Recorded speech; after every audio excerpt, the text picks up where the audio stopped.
Hello, we are the McCalls. In 2021, after many years of searching for land all over Europe, we finally found our perfect spot hidden away in the mountains of Portugal. In amongst 22 acres of organic fruit orchards and waterfalls, we would like you to join us as we become accidental farmers and attempt to renovate our 150-year-old farmhouse. We can't promise perfection, and we're okay with that. You might see that we do things a wee bit different here. Welcome to the Bendy Barn.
It's got some strength, eh? Watch yourself. Go back a wee bit. Right, let's just make ourselves safe.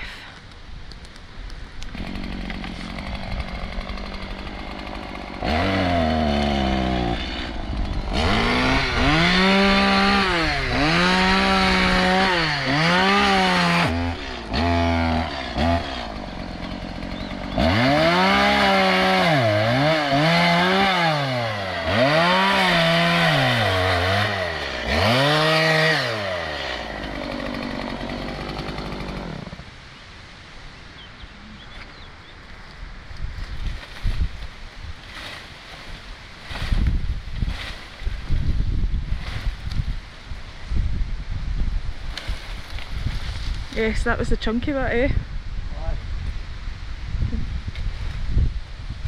Maybe I can get a bit more than I did it with. These are pretty girthy. Seen a bit of this one time. Blue. Bit of blue mould, aye. I've read a bit about it. It's alright. It's kind of hard to believe there's actually a wall behind there. The stone's absolutely beautiful.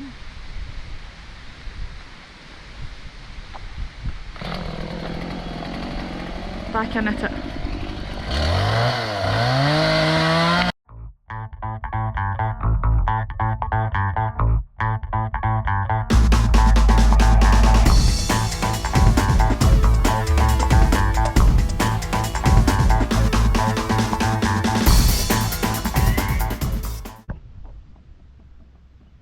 So it takes a lot of brute strength, a lot of grunt, several tools, but as you can see,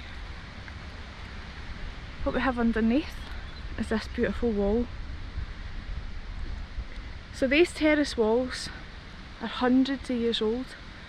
It's pretty much impossible to tell how old exactly they are, but we want to preserve them as best we can. Right up the top here, you'll see there a root of the bramble, easily 7 centimetres thick. So you can see the difference that it makes and we're lucky in that we don't have that much to clear like this. No, as much of our land is covered in this stuff, but the bits that are pretty heavy. So now we need to move all of this, make room for the rest and get ready for the burn.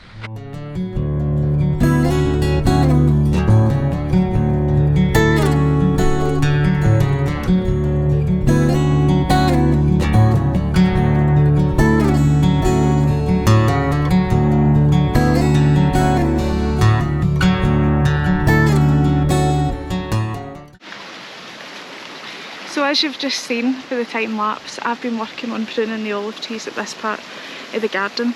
They're quite young trees. They say that you should prune them before they're 3 to 4 years old. There's a variety of ways to prune them. We've done a lot of research, a lot of reading, a lot of watching on YouTube, and basically they need quite a severe pruning.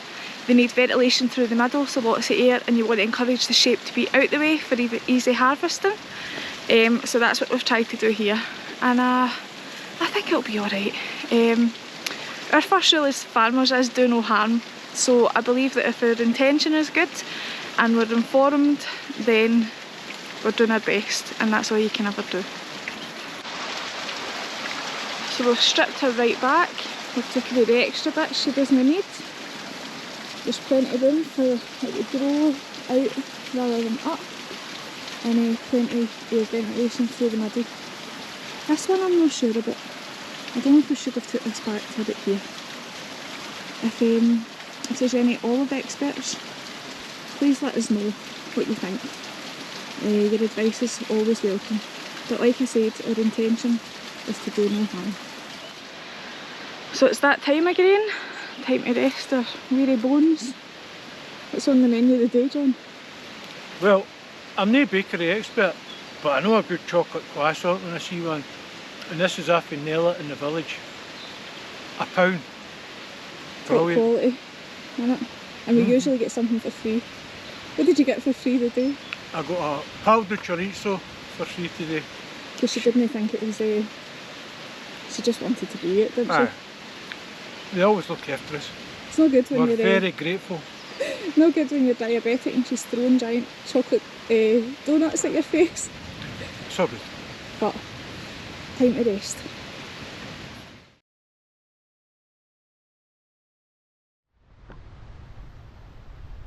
So this is the other side of the river. Okay, our magnificent walnut tree.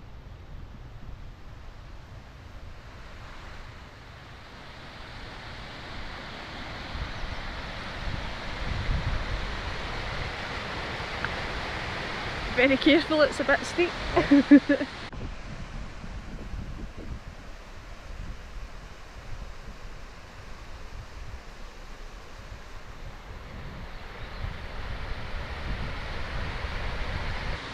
And in 2022, August the 15th, when the fire came, this is how close we came to our land.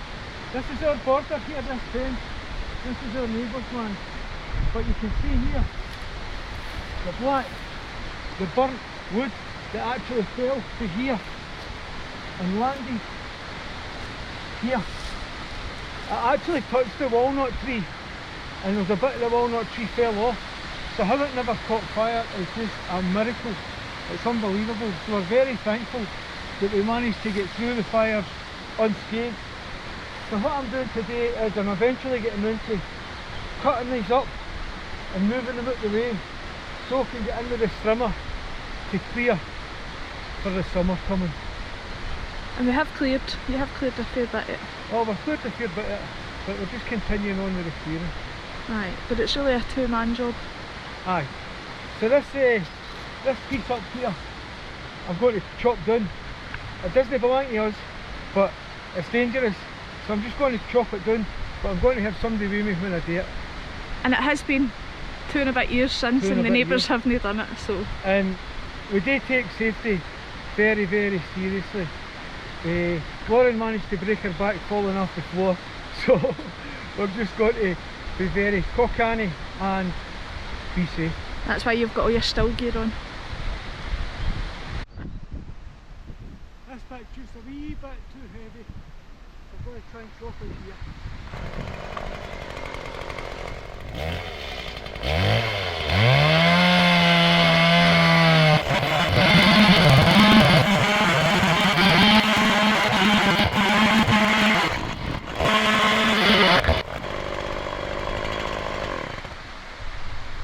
So the chainsaw I've got is the Stihl MS170, and this is about the capacity it can go to. I'd never used a chainsaw in my life before I became a farmer, so I just got the baby one. So it'll be time for an upgrade soon, hopefully. But on that note, we're also in the park, which is worth mentioning. Aye, well, we're in the park, so you're not allowed to chop down trees. The only trees you're allowed to chop down is dead ones. Or invasive. Basically what we're doing here. So I didn't really need a big one to start with. And I've got pals with bigger ones, but I could be giving me some. Oi oi! Huh? Oi oi! Oi oi! So, aye. Serra Da Estrela chainsaw massacre. I hope no. Another task that's been on our minds for some time. It just needed the right time and the right day. But it's quite a pearly wood that will get processed and used to keep us warm.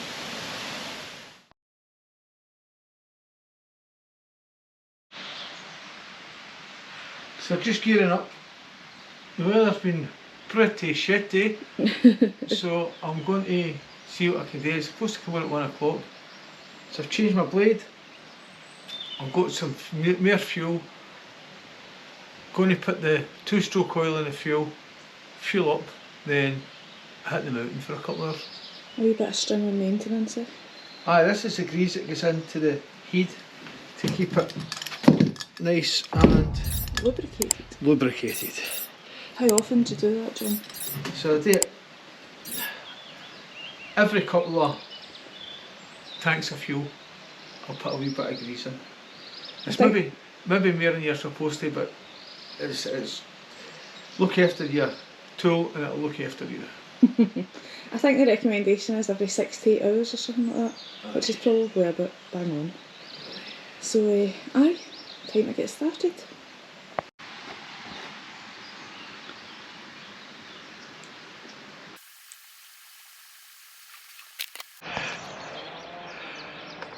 So today I'm back up the mountain again, carrying on with the strimming. We left off here the other day, and this morning I've cleared in the middle of this oak forest and all the way along the path. This is my friend David. He's here today to help us. I done a shift for him just before Christmas for helping with the olives, so he's repaying me, so it's another work exchange. So what I'm just going to do is fire into this bit here all the way down and take this jester or broom. I'm going to give you a wee closer look at it. This stuff is highly flammable. There's different kinds of it. It's actually, there isn't much to it until it gets much thicker, but it's highly flammable, so it needs to be taken away. So you can see again, back down to the bottom side. We've cleared round about the pine trees down here as well the other day. So we're just going to take it slowly, nice wee day up the mountain, and strim away to our heart's content.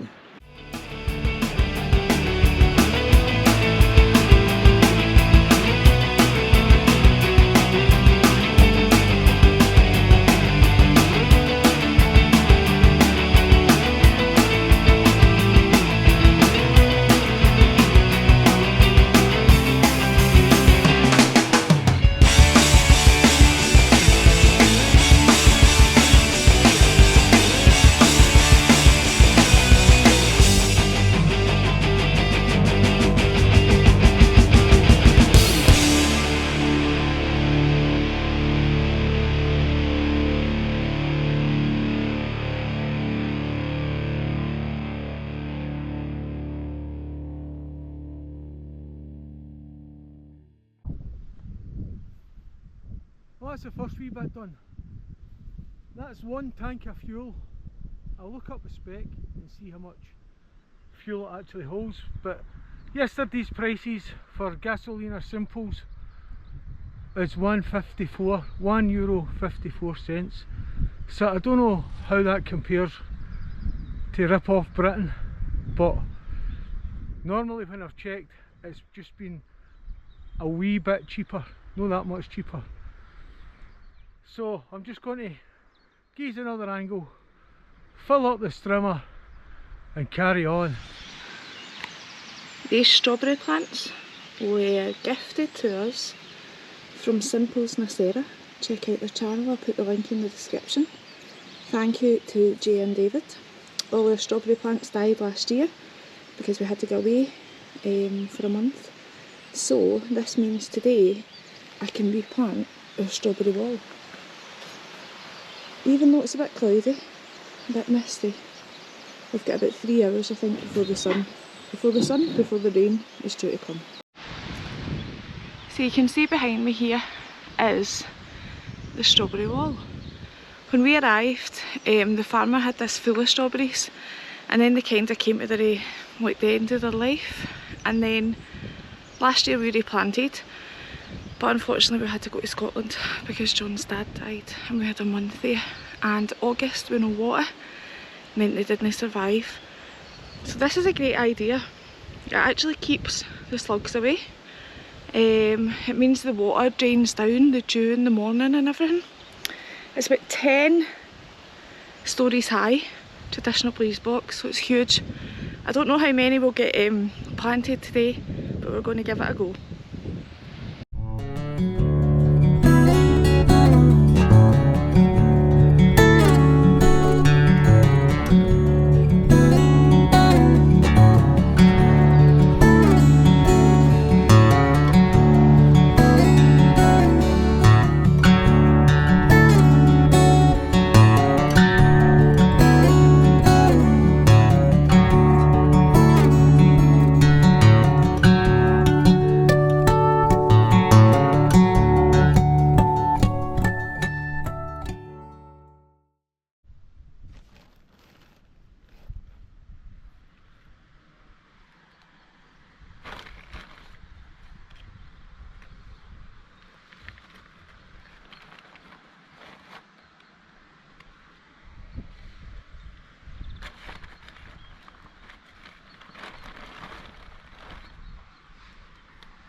These are amazing. Look at that root system. I don't know much about strawberries, but they look really healthy.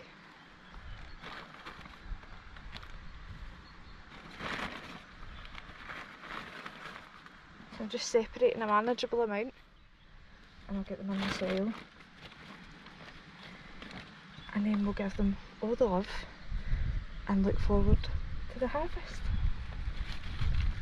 I'm feeling really grateful that these have been gifted from Gia and David. Thank you so much. They will be well loved, and I'm sure everybody that visits the farm will also enjoy everything that we make for them. Right, I think that's enough. Let's try and get these in.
my hands the strawberry plants they're in. That was really great fun. It was just great to be back in the soil, back in the garden. As you can see, the hares took a bit of doing.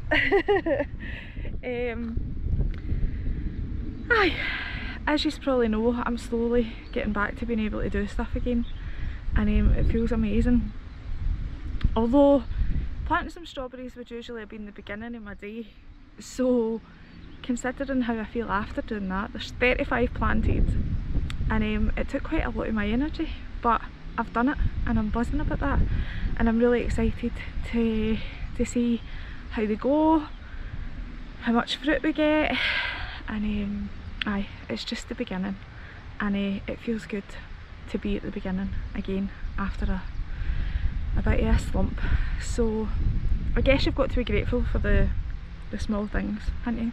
And sometimes getting your hands dirty is the best feeling in the world.